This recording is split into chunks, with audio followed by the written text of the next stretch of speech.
Welcome to the League of Women Voters Tacoma-Pierce County and Tacoma-Pierce County Affordable Housing Consortium Candidate Forum for Pierce County Executive.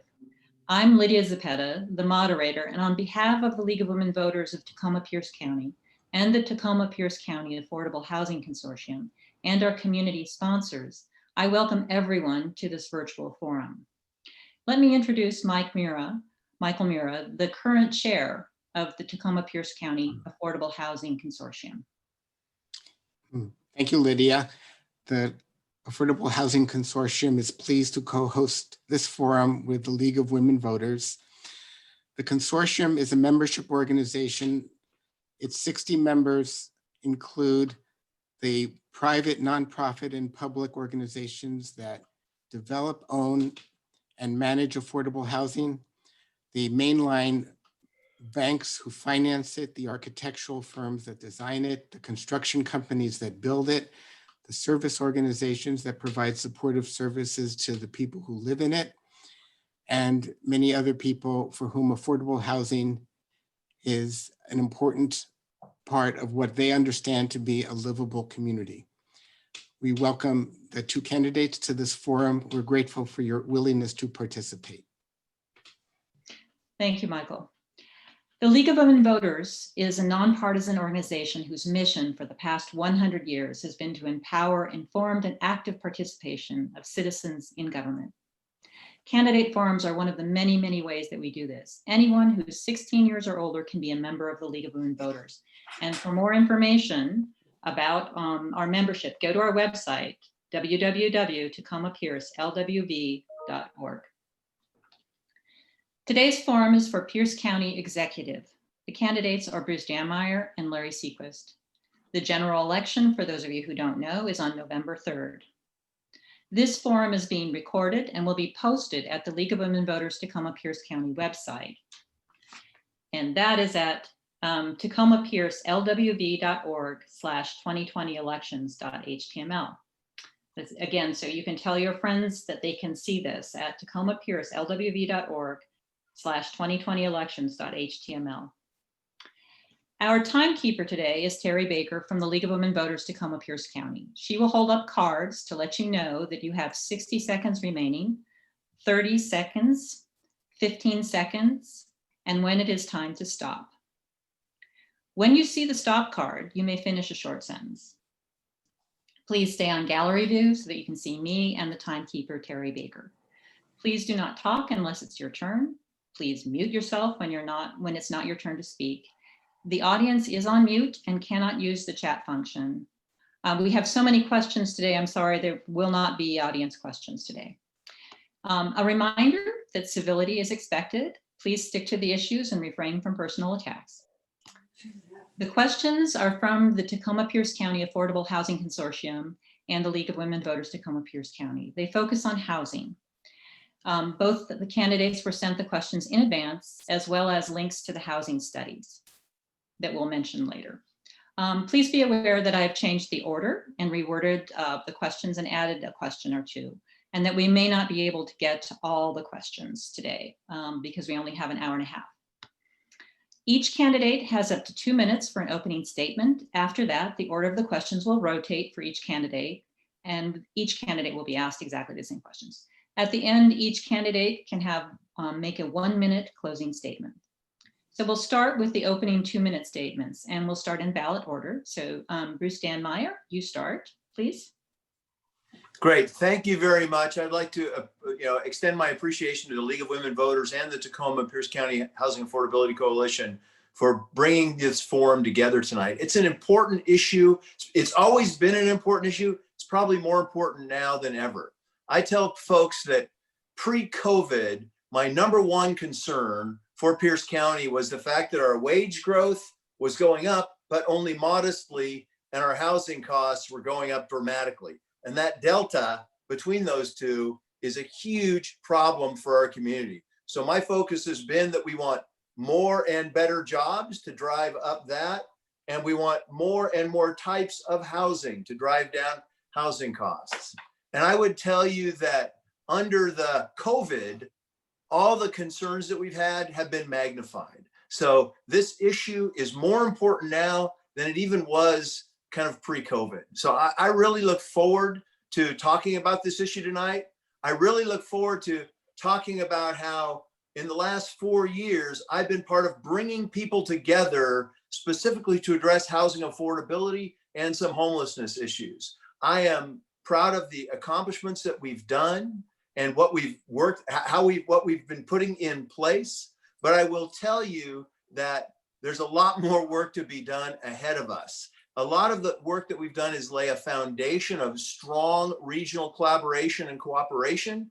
And we've got to build on that to deliver the results that we really need in the next 4 years. So I appreciate the opportunity to be with you today. I look forward to the discussion, and I'm excited about the opportunity to figure out the best way and to show you that I think I am the best leader to move Pierce County forward and address these issues.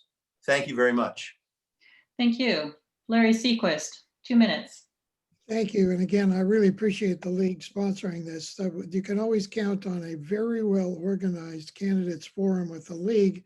I'm proud to be a long-term league member myself. My wife and I live in Gig Harbor. We moved here after my Navy career, and after since I've lived here, I've represented this area, the 26th district, the state legislature. Let me jump directly into my vision of where we ought to be going. We're in the midst of this COVID pandemic, the bottom of a recession. Here's where I think we ought to be when we climb out on top. We ought to have everyone in Pierce County healthy, housed, and equipped with the knowledge and skills needed to compete in today's economy and meaningfully participate in this state's democracy. It's a very interesting set of criteria, and it's all practical about what we need to do.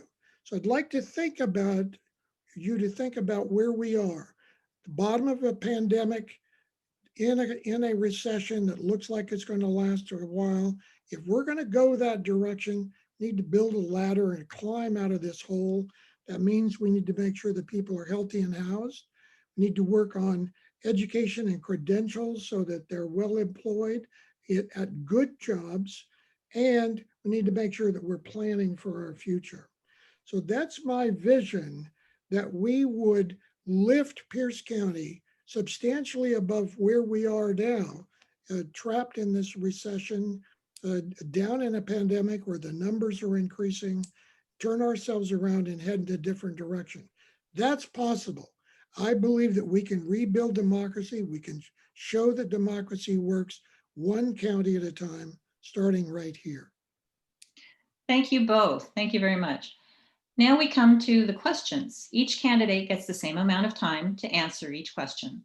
I will indicate if you have 60 or 90 seconds to respond. Since we have only an hour and a half, including opening and closing, brevity is appreciated, so that we can answer as many questions as possible. The candidate order will rotate for each question. So with question 1, we'll start with Larry Seaquist. Okay. First question. If elected, how would you have the county address the shortage of affordable housing for low-income residents? 90 seconds.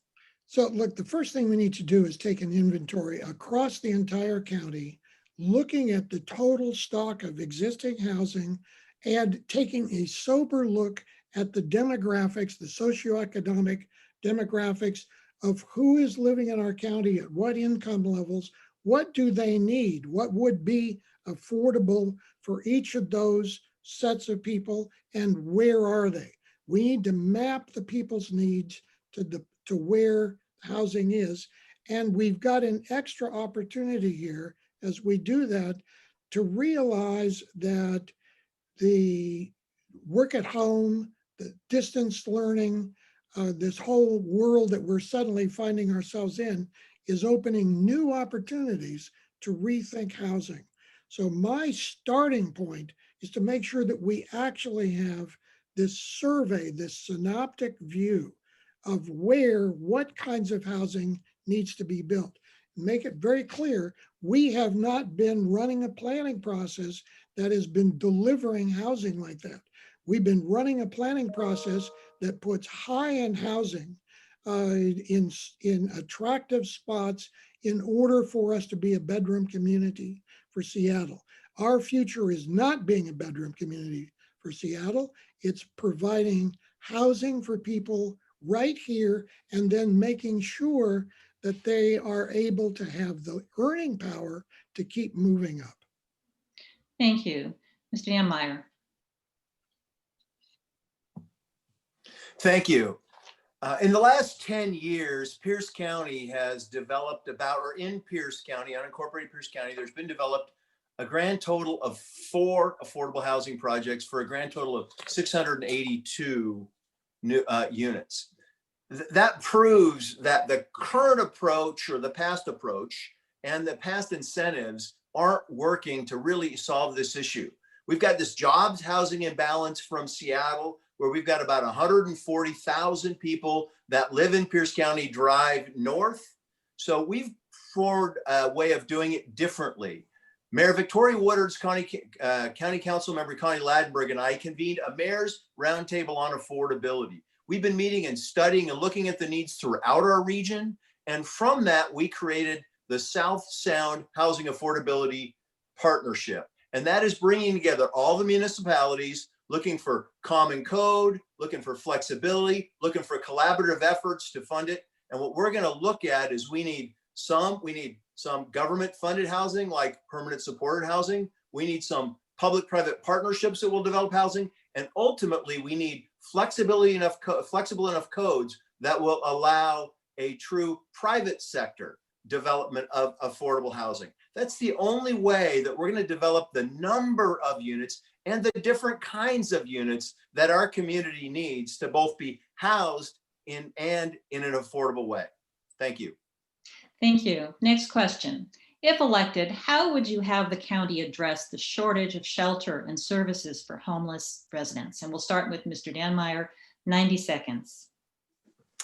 Thank you. I'd like to highlight some of the work that we've already done and some of the work that is ongoing. Part of this is, it is about coming together and everybody stepping up to that. That's part of the challenge. Historically, these services have been kind of exclusively offered in Tacoma, and that's not a viable solution. So I will tell you some of the things that we have done in Pierce County. We've prioritized our folk. The first effort is to get those who we want to stop making more homeless people. So we want to get the jobs housing imbalance. That's why we need better jobs and more affordable housing. The second thing we need to do is get people rehoused as quickly as possible. That's our rapid rehousing program. The third thing is to prioritize veterans. We've got the new Coyote Village going out in Ording. Youth, we've got the Coffee Oasis shelter and the new shelter at Arlington Drive. And then also veterans. So we want to focus on veterans, youth, and families. That's our top priority. Then we get down to the tougher nut of specifically chronically homeless. That's a much more challenging thing. That's where you got to look at things like permanent supported housing.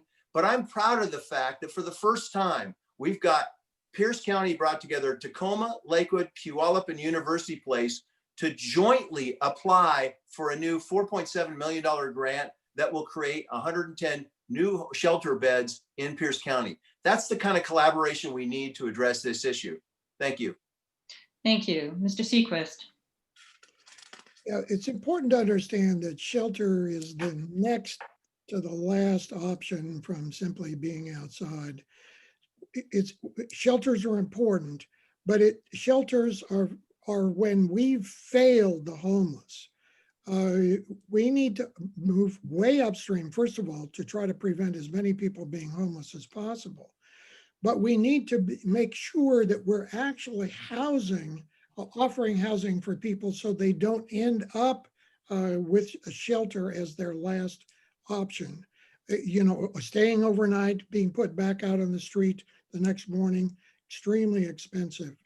One important thing that we ought to do right away is do permanent supported housing so that those folks who are now tending to rely day after day, year after year on shelters are able to be moved in to permanent supported housing. Now there's money to do that. recently, the county sat around inside its internal staff network, I understand.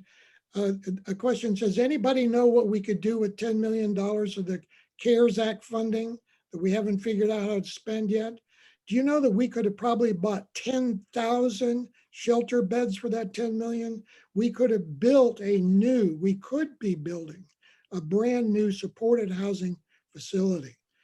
So that's my focus, is to try to make sure, A, people aren't ending up in shelters, and secondly, to the maximum extent possible, we're moving people from there into permanent supported housing. Thank you. The next question is about racial inequity.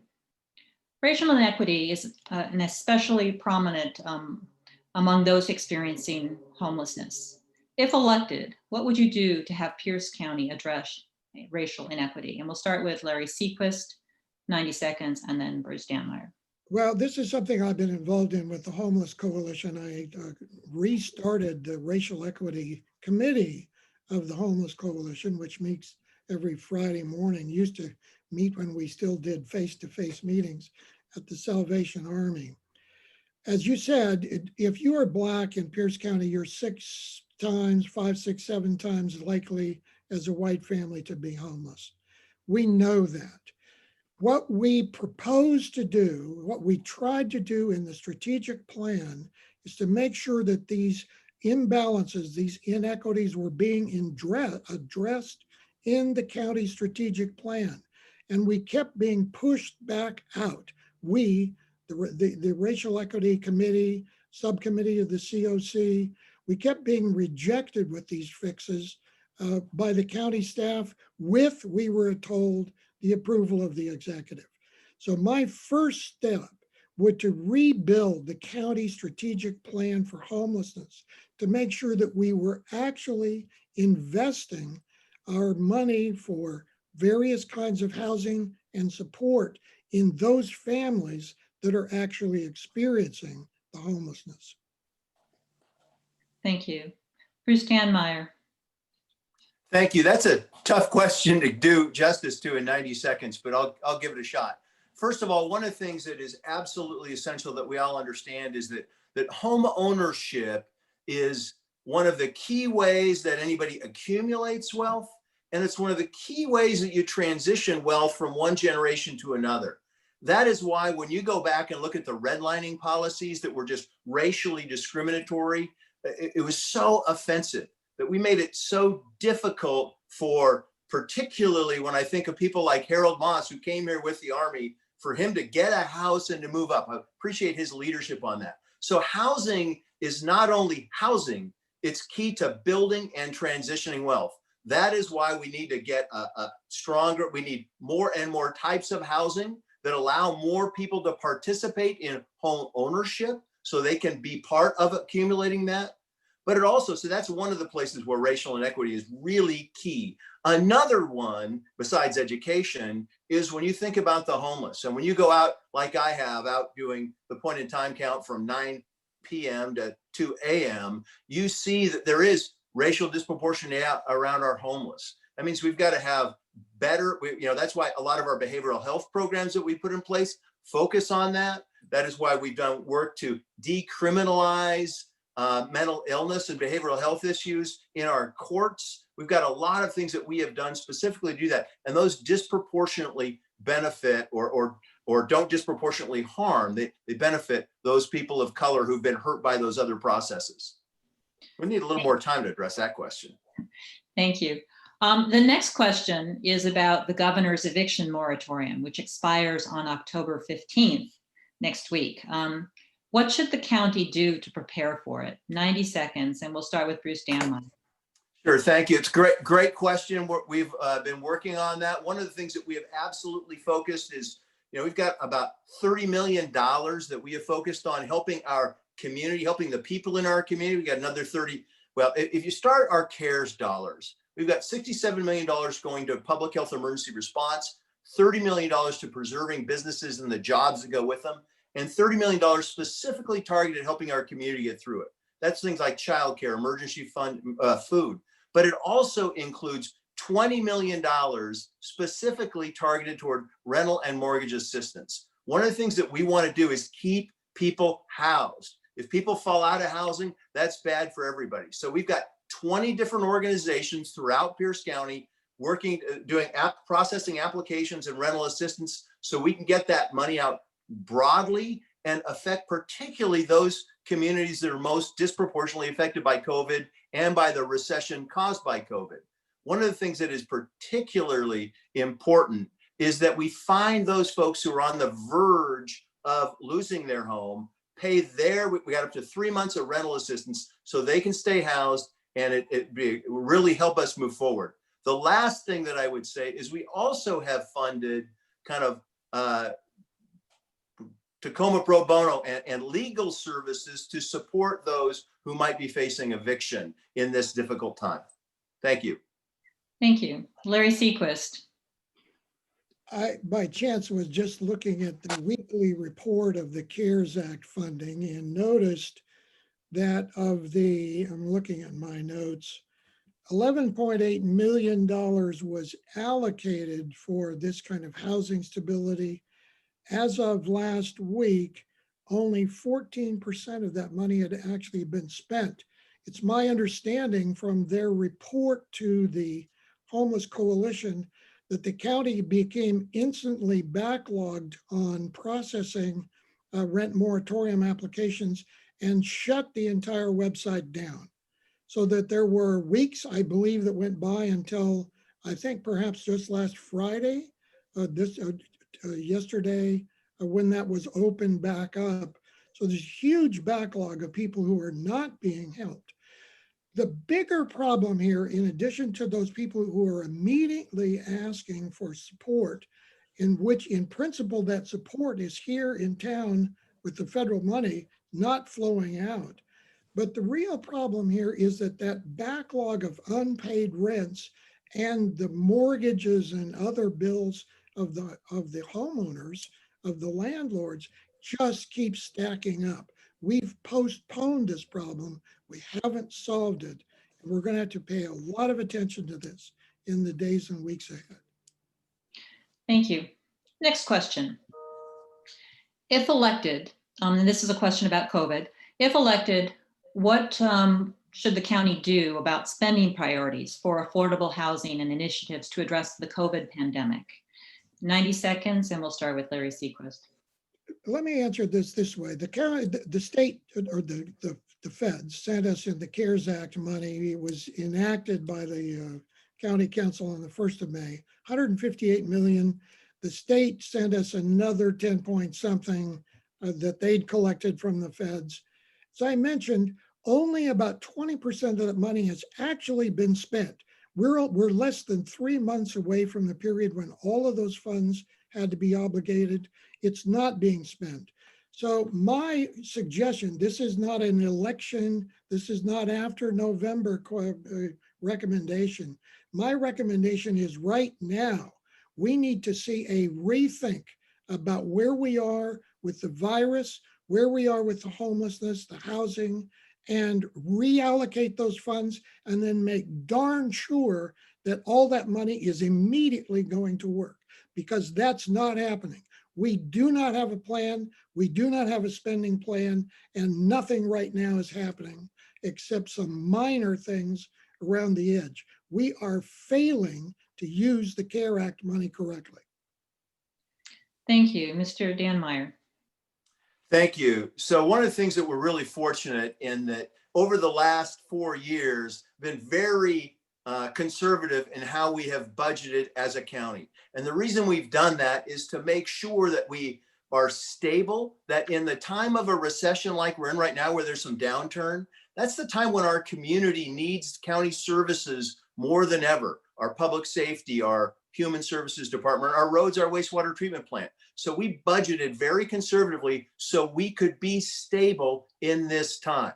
So as we look at right now, I can tell you that we are not facing the dramatic downturn that most of the surrounding municipalities and the state and counties up north are, because we've been very smart. That's why we got improved our credit rating. We're able to save $24.7 million in savings from bond refinancing. But my focus going forward will be just like it has been all along. First priority is community safety. If your community isn't safe, physically safe or public health safe, nothing else matters. The second priority is obviously our most vulnerable in our community. We've been focusing huge on that by putting a real strong focus on behavioral health up to this point. And then our final priority is on kind of economic development, encouraging people to invest in Pierce County and the people of Pierce County. That's all about getting those more and better jobs that will move us forward. And I think we are positioned where we could be stronger and in a better position going forward, coming out of this COVID-induced recession than we were coming in. Thank you. Thank you. In 2019, the county received a report it commissioned from the Burke Consulting on affordable housing policies and funding options. In addition, the League of Women Voters, Tacoma-Pierce County, produced a study on affordable housing and shelter in Pierce County.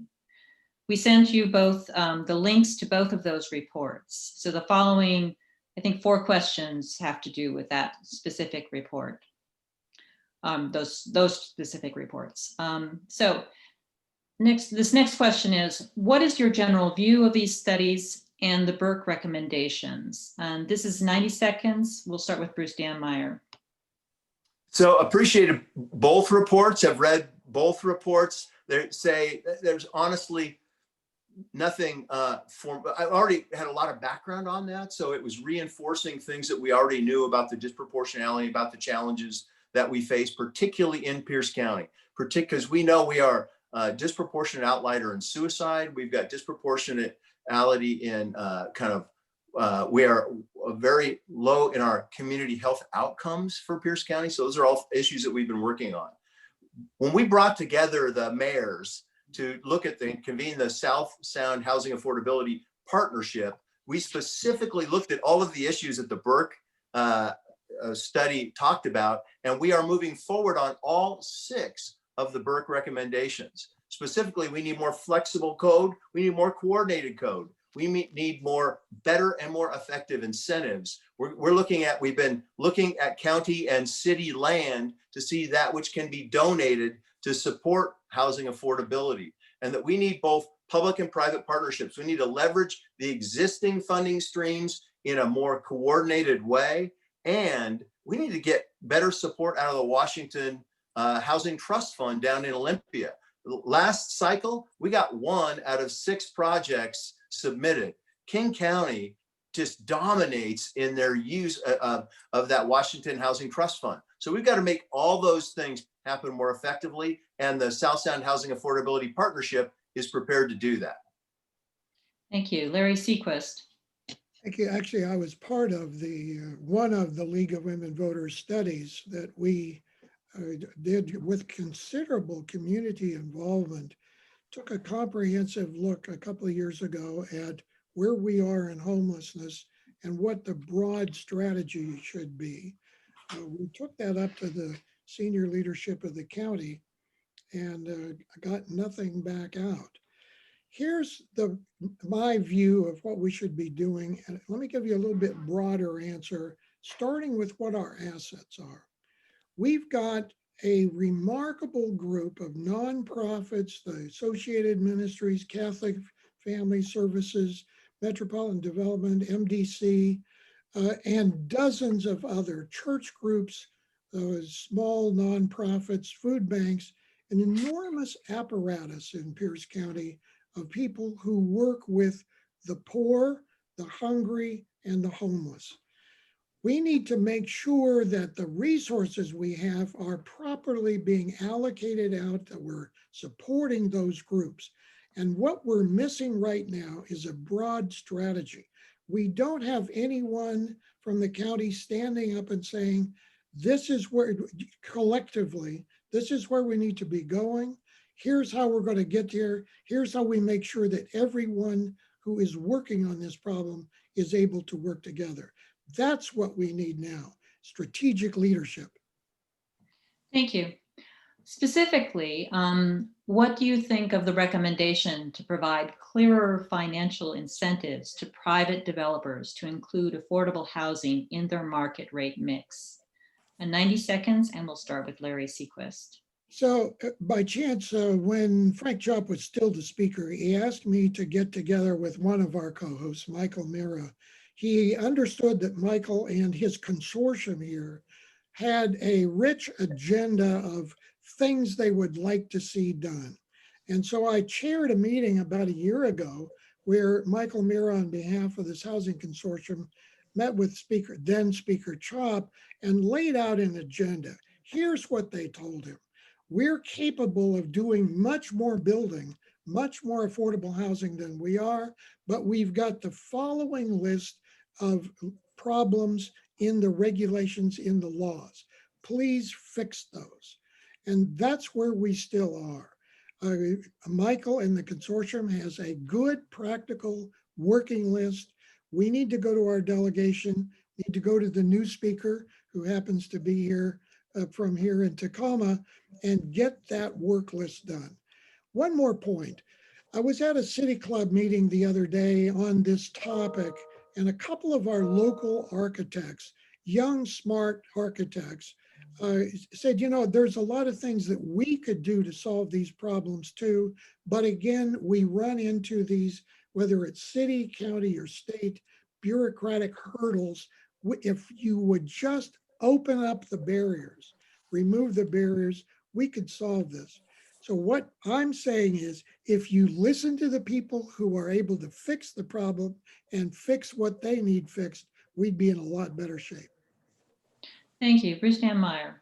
So a couple of things. First of all, as I said before, getting the private sector engaged is the only way we're going to build the number of housing to get the costs down, to be that kind of flexibility, to really produce the number of units that we need. You can't produce it with government funding. You've got to, you know, that's why I think you need government funding for things like permanent supported housing and then joint public-private partnerships. But the private market has got to be brought to bear.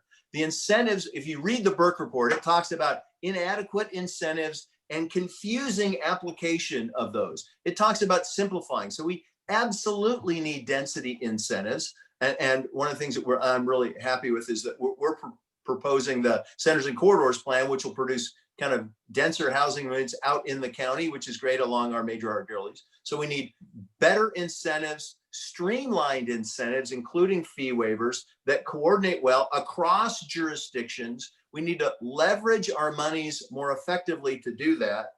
But we also need expedited permitting, which they talked about. But one of the biggest things that we need is flexibility in our codes that allow innovative products.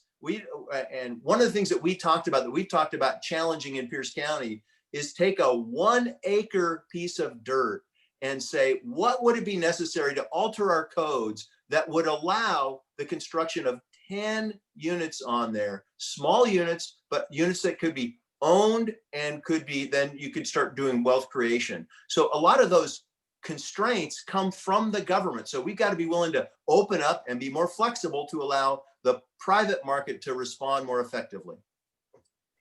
Thank you. That actually leads into the next question. This is about the Burke recommendation for more flexibility on zoning and design requirements for affordable housing developments to make them less costly to build.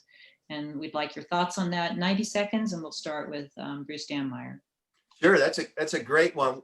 One of the things that people don't, there's a lot of things that go into the cost of housing, but one of the biggest ones is actions by government, either accumulating fees that go up, permit application fees, impact fees, or all the restrictions that go on to it and the cost of processing all the permit applications. Those are things where we absolutely have to provide that kind of flexibility, being able to look at, and we're looking at whether you do it as a planned development or whether you do it via another way, but that is absolutely essential. We've got to allow the private market to kind of come in and create those. As I talked about before, our challenge right now to my planning department is in a 1 acre parcel, show me where you can have condominiumized 10 different plots of land, 10 different units, probably with a common carport area, so we can get very affordable housing out there in a number of ways. We've got to free up the kind of the entrepreneurial market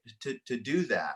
And a lot of those restrictions, because so much of our code is written around the concept of a single family residence on a relatively large lot. So we've got to get beyond that. We've got to allow broad use of accessory dwelling units and things like that. All of those, there are government rules that get in the way that we've got to be willing to strip away. Thank you. Larry Seaquist. I actually take a different approach to this. The thing that bothers me as I get to travel around the county and talk to local communities is how the local communities have become disconnected from the planning process. And let's understand our future here. Pierce County is a very attractive place to live. We're above 900,000 residents now. We're headed for 1 million. We need to be thinking of ourselves as a county of 1 million people growing very rapidly. And that means that each of our local communities, whether it's Key Peninsula, down in Graham, far east in the county, each of these local communities needs to be connected to and steering that development process from the local level. So what I'm proposing is to reawaken what we call the LUACs, the Land Use Advisory Commissions, the local community councils, and reconnect them to the planning process. Ask them to rethink where we are. We've had virtually uncontrolled growth in many parts of this county for a long time. It's time to let those local communities look at where they are, where they'd like to go, and give us that synoptic view of the planning we need in this county to make sure that that 1 acre of land, if it's farmland, that it stays farmland. If it's 1 acre of forest land, that it stays forest land. And that's why these local community inputs are going to be critical to our ability to manage our future as we grow very rapidly. Thank you. The next question is about the recommendation from the Burke report that the county contribute its surplus land for affordable housing development. 90 seconds, and we'll start with Larry Seaquist. Yeah, I can help you with the time here. The answer is hell yes. We ought to be doing this, not only the county, the local cities. Again, my advice here comes from Frank Chop. Frank told me that he'd been running a study across the state and discovered a lot of empty land, particularly now that we're seeing offices become less used downtown. There are lots of infill opportunities. And so we really need to be think not about growing outward, but about growing inward. My wife and I, until we moved here, always lived in town. We enjoyed that in-town walkable community, that urban community. We've got the opportunity to form those kinds of communities all over Pierce County right now. Thank you. Bruce Dammeler. Thank you. As I mentioned earlier, as part of our forming of the South Sound Housing Affordability Partnership, one of the things that we've already done is compiled this list of all the surplus lands, both with the county and the cities who are participating, and specifically scrubbed it looking for those things. And I will tell you that while there are probably 100 surplus county properties, the vast majority of them are small slivers of right-of-way that you could never build a house on. But there are some that we're looking at, and we are at the county exploring how we could use some of the land that we have as part of a public-private partnership to address things like affordable housing specifically. So we are in the process of doing that.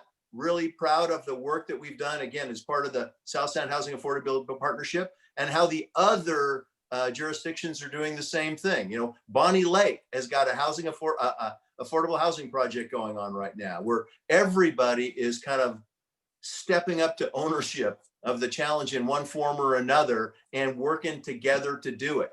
We still have a lot of work to do to align codes. And the next step is to figure out how we can leverage our joint funding streams together, specifically things like our 1406 monies, how we can use get Tacoma and Pierce County and Lakewood's monies together, because when we look at this regionally, we realize that it doesn't necessarily, the fact that the project is across the border in Lakewood, is that really what's important, or is it getting it built in the most effective way possible. So we all are in this together, and land is a key part of it. We're doing it.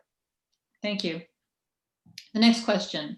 The Burke report acknowledged that it did not address housing needs of lower income households because it focused on households at 80% area median income. What actions do you favor to serve lower income residents in Pierce County? We'll start 90 seconds and we'll start with Bruce Dammeier.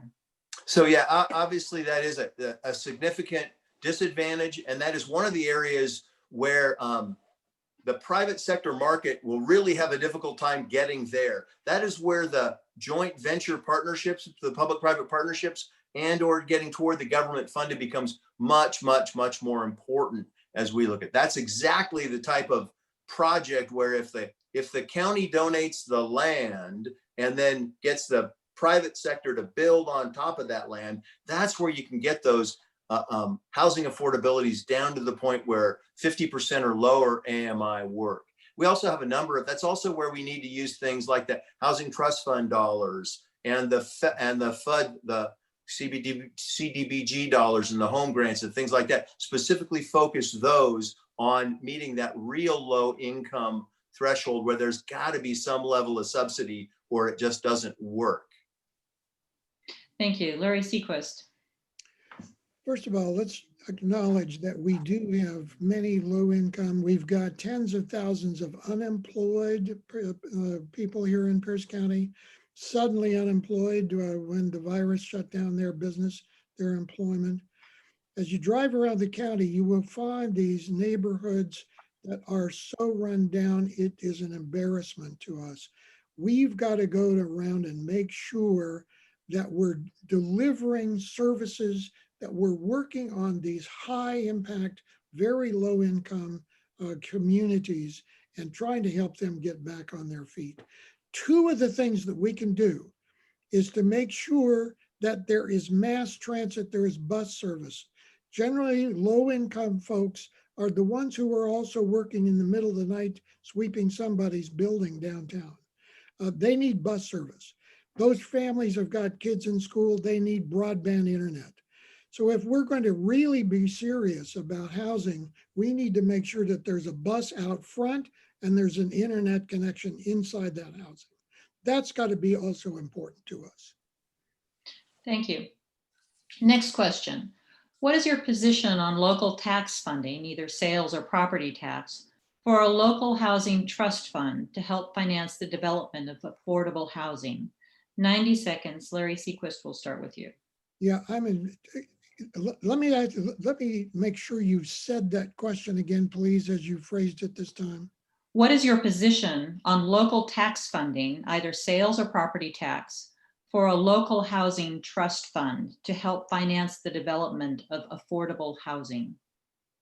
This is on top of our 1/10 of 1%. So again, it goes back to what is it that we're trying to achieve? Obviously, we need to think about those revenue sources, but the real question is, what are we trying to build? What is it that's going to get so that when we go to the voters and ask for approval for those taxes, they know specifically what kinds of housing, where the tax monies are going to go. If you make the case properly, that vote will be there to put that money into taxes, put that tax money into housing. Okay, thank you. Bruce Dammeier. So first of all, I'd like to start off by saying the 1/10 of a cent for behavioral health in Pierce County would be a higher priority for me. I think that's an area where we can leverage that money in a strategic way to get some good outcomes, particularly in the crisis response. The challenge with the 1/10 of a cent for affordable housing and this housing trust fund is kind of twofold. One is particularly if it increases the cost of housing. There's so many places where I have pushed back on county government, on our staff who are proposing to fund things by increasing the cost of housing. If housing affordability is an issue, and it is, then why would we fund things by driving up the cost of housing? The second thing is, I don't think that 1/10 of a cent can be used that effectively in this area. but you can use, we already have a number of other funding sources that I think we can use and need to use more effectively. We've got others we need to take advantage of, but fundamentally, we have got to get the private sector stepping up in this. We've got to allow the kind of flexibility that allows safe, good homes to be built for the 50 plus AMI. That's the challenge we have right now. It's not a matter of just putting more government funding at it. If that was the issue, then Seattle wouldn't have a housing affordability problem. And they got a housing affordability problem that is way worse than ours, mostly because they've pushed a lot of their folks down here, which have exacerbated our cost of housing. So I think there's other approaches rather than increasing the cost of housing by putting an additional property tax on it. Thank you. Next question. To address affordable housing, how should the county partner with the county's public housing authorities, the Pierce County Housing Authority, the Tacoma Housing Authority, and the Developed Tribal Housing Authority, as well as nonprofit housing developers? 90 seconds. We'll start with Bruce Dammeier. So without doubt, I would just single out Michael Mirra. I love the fact that he is the president today. There is nobody more innovative and nobody willing to leverage different things to benefit our community, particularly in housing affordability and particularly around homelessness than Michael Mirra. I just have nothing but respect for him. He knows that. County has done a lot of work with him and supported him in a lot of those efforts. But that kind of innovation is really important. Tacoma Housing Authority has done it really well. Habitat for Humanity, also tremendous kind of developer of affordable housing in our community. I love the fact that they don't do affordable housing. They build, and they don't just build neighborhoods, they're not building communities with it. And the fact that it's not just a house, but all the supports that go with it are amazing. Now, I will tell you that I have some concerns about the Pierce County Housing Authority.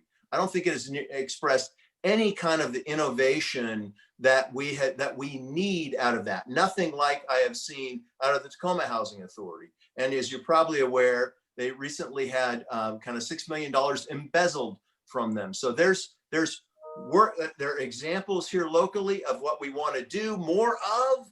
And I think there's examples here locally of what we need to tighten up on a little bit. Thank you. Thank you. Larry Seaquist. So as we recognize throughout here, our housing authorities, the members of the consortium have enormous amount of expertise, as do our architects, builders, local communities. The special role of the county and the county executive is to assemble that set of ideas into a coherent strategic plan, and then to make sure that we're actually leading on it.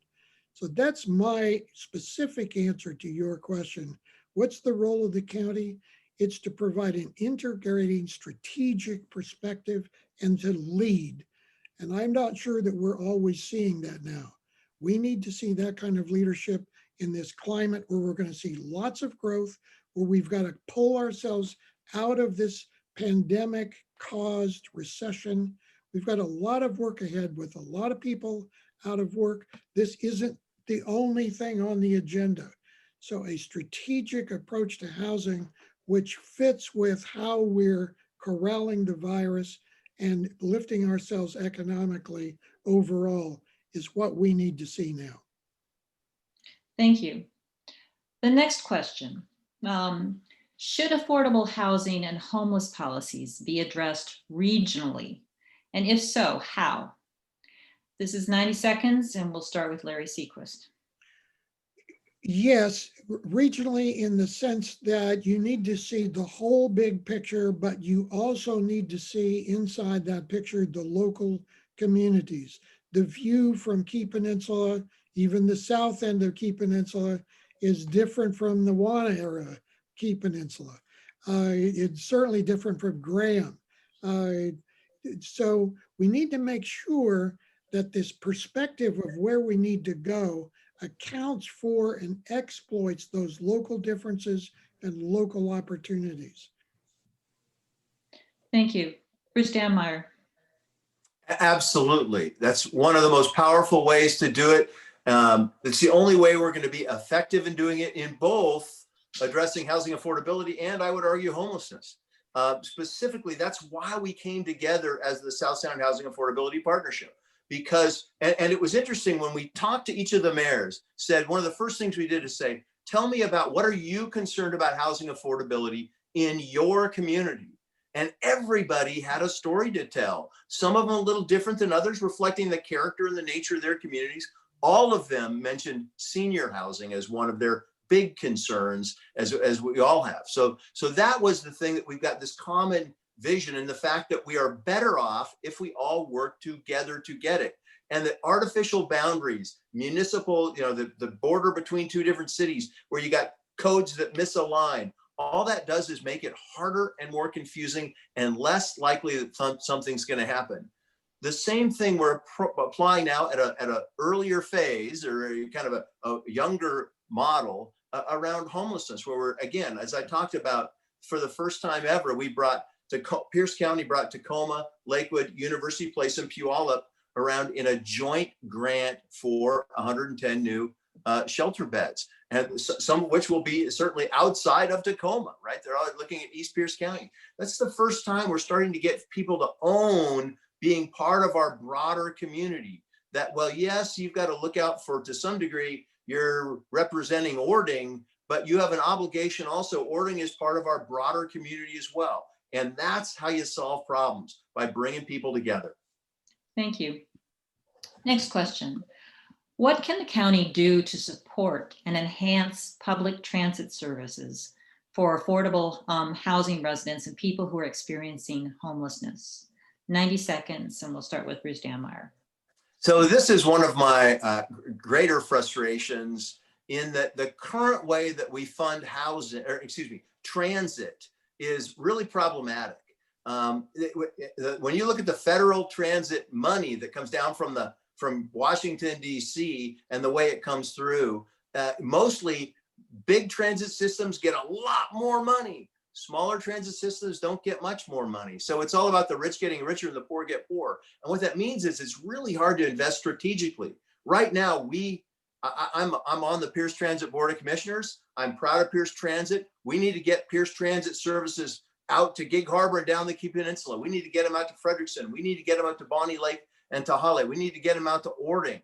The challenge is the funding mechanisms are really difficult, particularly for a county like Pierce County. So we are looking at innovative ways to do it. We're looking at partnerships with Lyft and things like that. And we've even submitted with Pierce Transit a really innovative grant request to the feds, where we're trying to look at where transit is going. We're looking at shared, electric, on demand, and there's another one, shared electric. Well,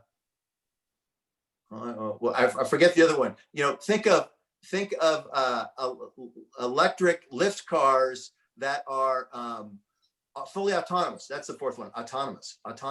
So think about that. That's where I think we're going. That's the kind of vision of where we need transit to go, that can be really mobile and go and address all the underserved areas by bringing them the kind of responsive transit systems that they need.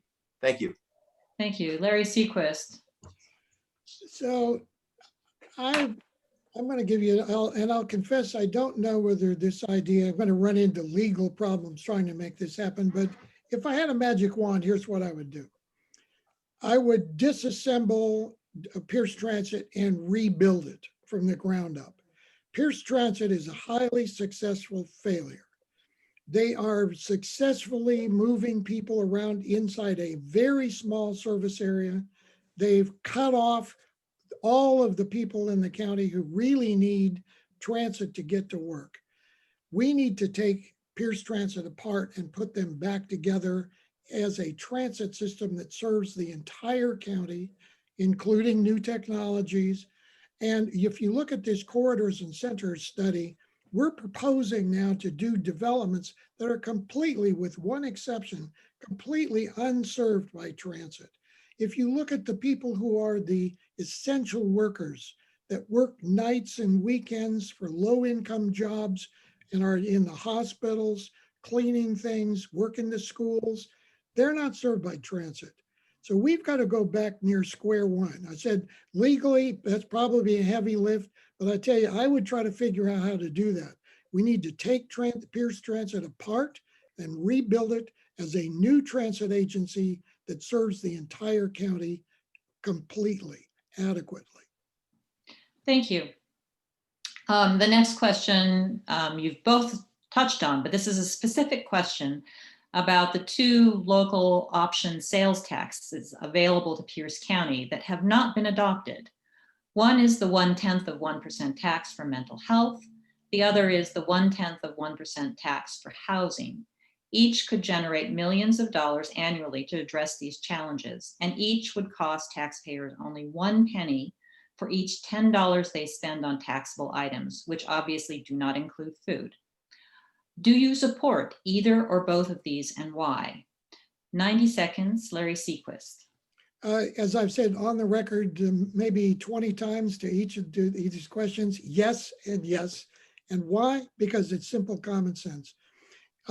Last Tuesday, no, it was Friday, I was in a group of homeless service providers, some of whom work in Thurston County, Pierce County, and King County. And they were telling me the difference of trying to provide homeless services in King County and Thurston versus us, where we don't have that kind of funding support. It's really important. We need both of those taxes now, and we need the leadership that goes to the council and insists that they vote it into place right away. Thank you. Bruce Dammeier. So the key is how you're going to spend the money in a way that gets impact.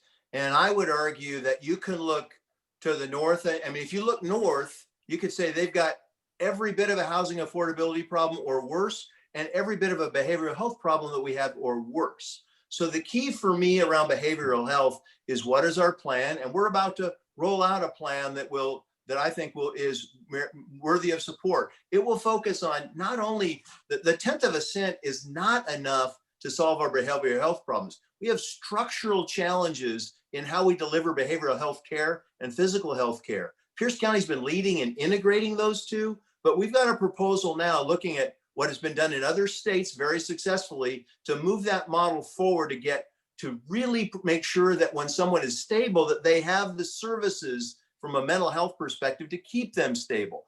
If we do that, then I think we can reinvest the 10th of a cent in a way to bulwark and systematize and strengthen our crisis response services. We're already proposing to do a lot of that. We've got a lot out there in terms of mobile community intervention response teams, co-responders. We got a new crisis recovery center that will open in Parkland this year. We got a new well-found behavioral health hospital. We got the Cohen Veterans Clinic, something that we recruited into Pierce County, the 11th in the nation, supporting post 9/11, 9/11 veterans and their families. And we've got Coffee Oasis. So there's a lot of things that we have done, but the key is we've got to get the significant reform on our healthcare side, that you get someone who's stable, that they can get the services to stay stable. Thank you. Thank you. And actually, we'll transition into a more specific question. Mental health issues have been prominent in Pierce County for a number of years. Although new facilities have been established, access to mental health treatment remains a significant issue for Pierce County residents. How would you address mental health services for Pierce County residents if elected? 90 seconds, Bruce Dammeier. Say exactly what I said last question. Now, this was an absolute priority of mine coming in. I was tired of people and executives who don't vote on I don't vote on the 10th of a cent for mental health. I sign it at the end, but I don't have a vote. That's the council. But I heard too many times other people making excuses for not doing stuff. And I said, we're not doing that.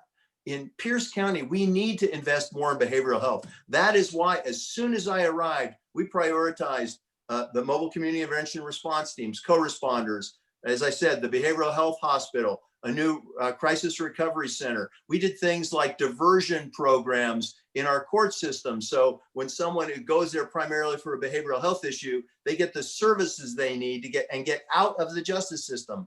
We've got a whole host of these kind of things that we have done that I'm very, very proud of, that have been key to moving us forward. Things like as I talked about before, the Cohen Veterans Clinic the 11th in the nation. We recruited them. The government's not funding them. We recruited them to come to Pierce County because of our important and our challenging veterans population. And they serve post 911 veterans and their families, regardless of their ability to pay and regardless of their discharge status. We recruited Coffee Oasis down from Kitsap Peninsula, from Bremerton, because they were doing a very successful model up here. So we've been putting our priority there. The key is we've got to systematize that a little more, but we really need the structural reforms of how we spend Medicaid and Medicare dollars, and particularly Medicaid dollars, to make sure that people who have behavioral health needs can get the services the full time.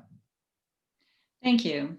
Larry Seaquist, how would you address mental health services for Pierce County residents if elected? 90 seconds. Well, let's step back for a minute and kind of take a look at ourselves as a county and as a people, where we are in America right now. We're a people that end to end is under high stress. If you look at our kids, school kids who are either in school under stress or at home stressed out because they can't connect. We know that families that are now confined together, living at home a lot more than they're used to. We're seeing domestic violence go up. Suicide rates are climbing. Throughout our society right now, and overpowering, they're overlaid on this, is a toxic political culture coming out of Washington, is politics that are actually deliberately trying to make us angry and hostile. We need to respond to that first, I think, with a great deal of humanity and understanding who we are as a people, that we are actually capable of working together, that it's not only what professional services we can deliver, it's all these community service organizations, it's the way we treat each other, it's the way we run our politics. So many of the answers to our emotional mental health crisis are going to come because collectively we start taking care of each other a lot better.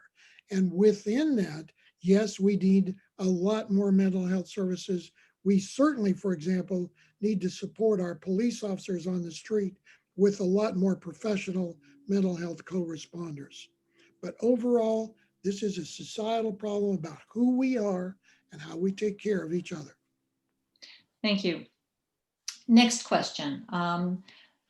This is a question on inclusionary zoning. So what is your position on inclusionary zoning to require private developers to include affordable housing in their market rate projects in exchange for density bonuses and other considerations? 90 seconds, Larry Seaquist. Yeah, let me go back to this. Local community needs to make these decisions for themselves so that developer is not negotiating with a couple of people downtown. The developer is actually negotiating with the LUAC, the local community, about how that developer's proposals and what that community sees its needs are fit together, so that the developer at the end of it, if there's a deal to be made, it's not because it was something done downtown in a back room. It was a deal that was made in public with a public commitment from those developers, those builders, those investors to that local community. They know where they're going. They agreed to go there together. That's what the approach that I would suggest. And I think we're going to find, if you offered communities the ability to manage their future that way, they would find ways in legacy neighborhoods where they could build local parks, where they could have built-in ADUs, additional dwelling units, where they'd agree that the net benefit to the whole community could be achieved those ways. Go to the community first. Thank you. Bruce Dammeier. So I have some concerns with inclusionary zoning, and it come from kind of looking at its application up north and in other places.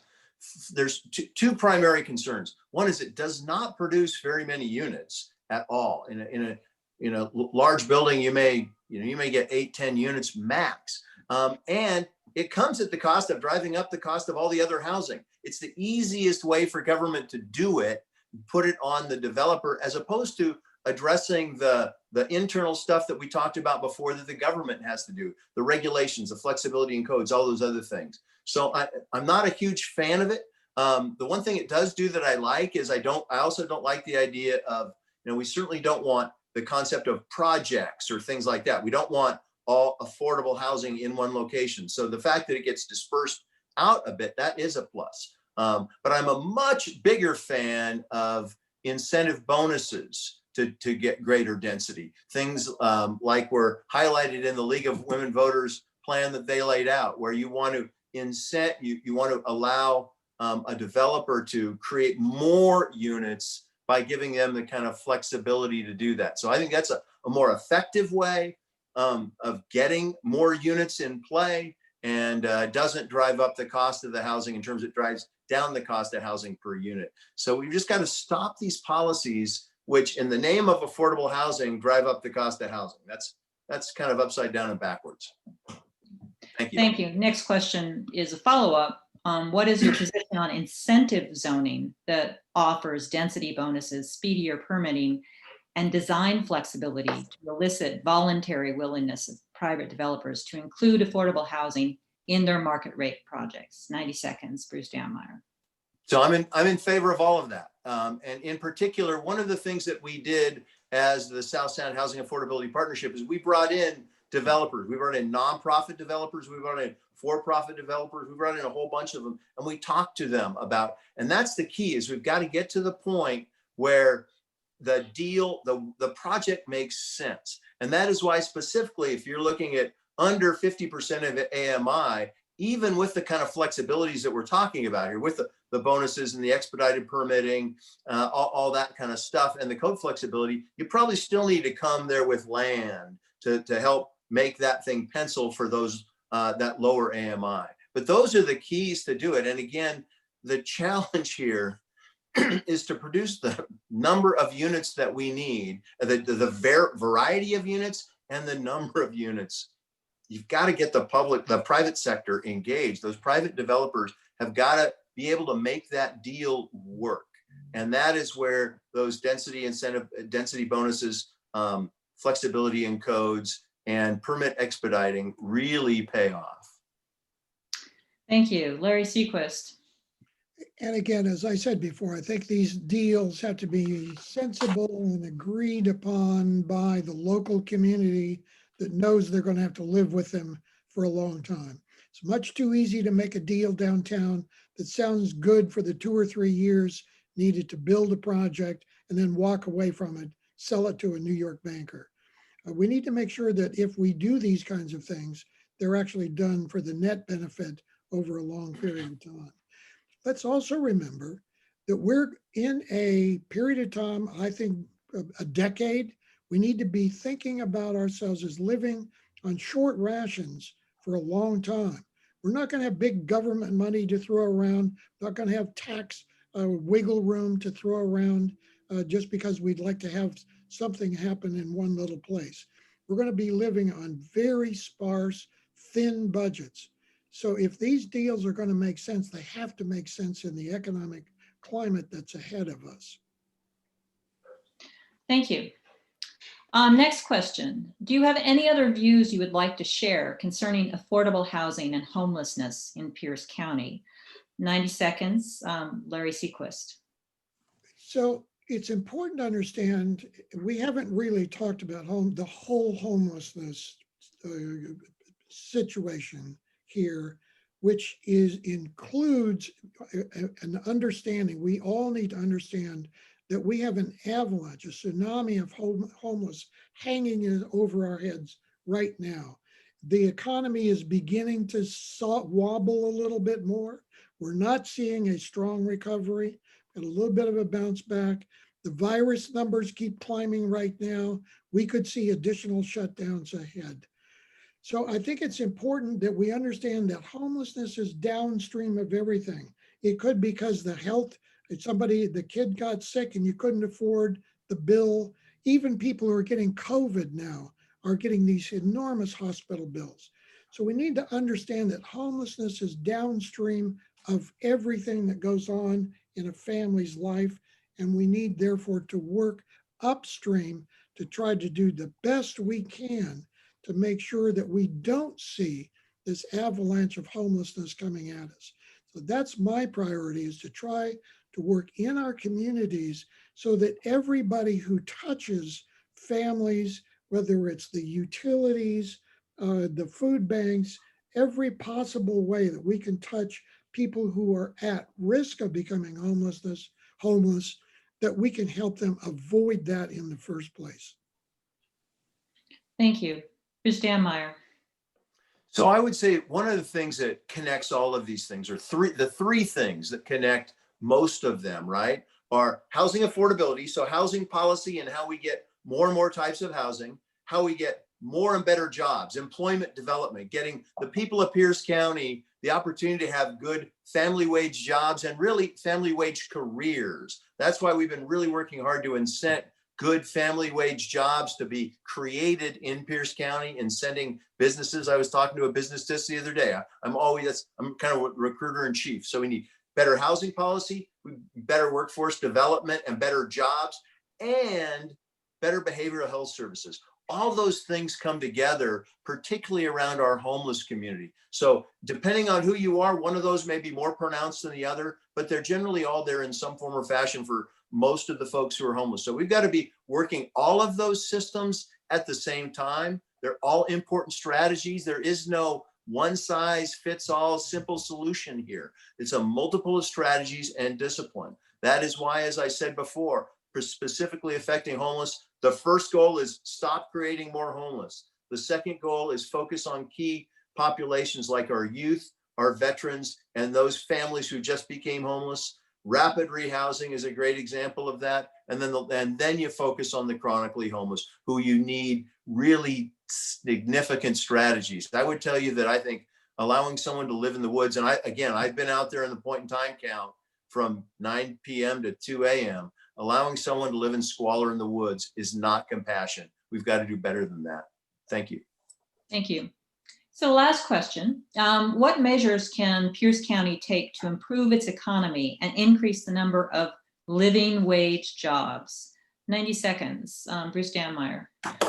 So this is exactly when I talk to, I do a lot of talking to businesses because I want more family wage jobs, as I've talked about family wage careers. That's why we have things like a family wage job credit, right? For anybody who's creating family wage jobs in Pierce County, we'll credit them against some of their fees. That's why I have executive priority projects where we streamline permitting for those projects that are significant, creating a significant number of new family wage jobs. That's why we talk about making this a good place where we want good business partners who want to be part of our community and part of making our community better. They want to, and they're not just here producing a widget, but they're being part of our community.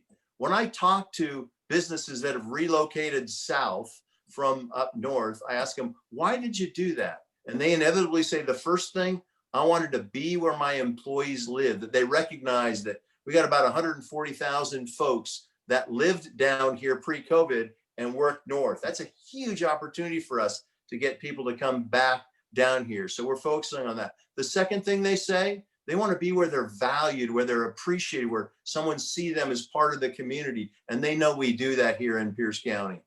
So it is, this is the number one challenge. The other part with that is educational development. We've got to be strengthening our post K-12 education. We've done a lot of work with that with workforce development. We still have a lot more work to do on that, but that's one of the key things. Part of getting a better family wage job is increasing the educational opportunities more broadly throughout Pierce County.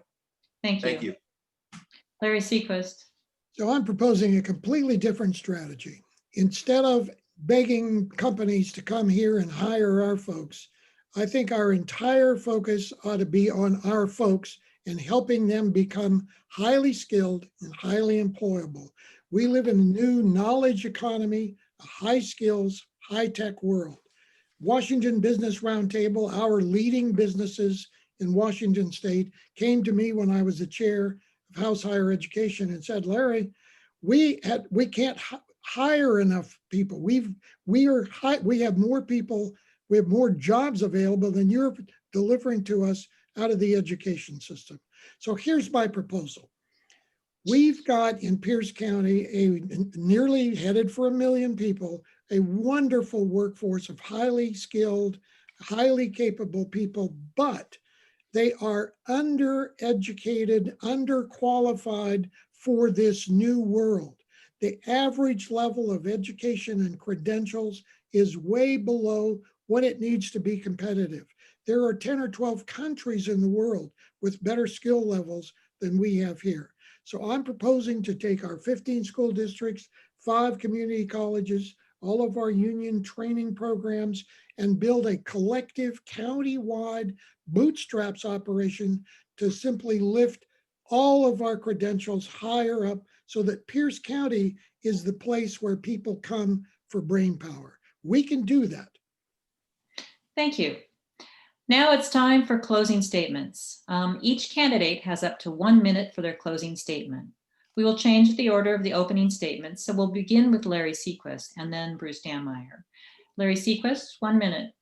Again, and Lydia, thank you and the League and Michael Mirra and the consortium for hosting this excellent session.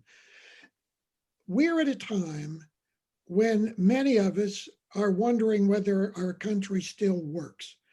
Whether our politics has become so poisonous that the very idea of our Constitution is anachronism. I don't think so. That's why I'm running for office. I profoundly believe in America, and I believe that we can rebuild America one county at a time, starting here. So the purpose of my campaign, the reason why I'm running for this office, is to be able to help Pierce County show all 23 cities and towns, 19 police departments, 15 school districts, and 23,000 employers that we are capable of running a high-skilled, successful, everybody working together society and make Pierce County a model of what it would look like in the future. That's why I'm running. I would ask your vote, please. Thank you. Bruce Dammeier. Thank you, Lydia, for moderating. And thank you, Terry, for being the thankless timer. That's a tough job, but a very important job. I hope tonight that I have showed that on these very important issues of housing affordability and homelessness and behavioral health issues, I hope you have gathered that this is where I put my personal time as the county executive. That is why we've got a record that I'm proud of in behavioral health. That is why I'm proud of the work that we have done to bring our community together around housing affordability with the South Sound Housing Affordability Partnership. That's why I'm proud of the work we're getting done. Some of the stuff we've done on homeless, we still have a lot of work to do. You know, this job is exceedingly challenging. I will tell you that it's, you know, with a pandemic, a recession, fires, I never know what I'm going to get up and face as county executive. But I tell you, the opportunity to bring people together to address our community's challenges, to make our community better, that is what drives me as I go forward. Dr. Jonas Salk said, the reward for a job well done is the opportunity to do more. I'm proud of what we have achieved in 4 years. We've got a lot more work ahead. I hope you'll give me the opportunity to build on that foundation and do a better job in the next 4 years, building on what we've done. Thank you. Thank you. Thank you both. Bruce Dammeier and Larry Seaquist are the candidates for Pierce County Executive. You should have your ballot by October 16th. Be sure to vote early and no later than November 3rd.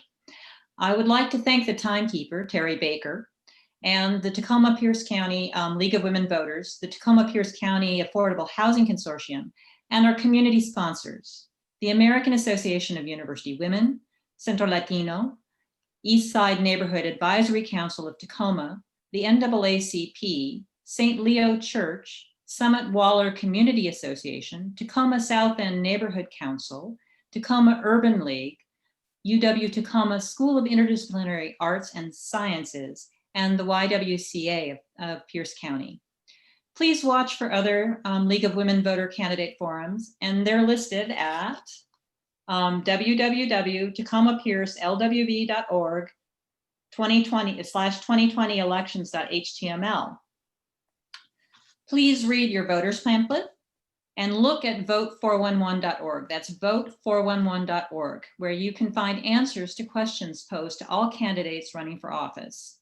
Make sure you read the candidates' websites and do all that you can to be an educated voter. And please do not forget to vote before November 3rd. Thank you, everyone, and have a great evening. Thank you. Bye. See you later.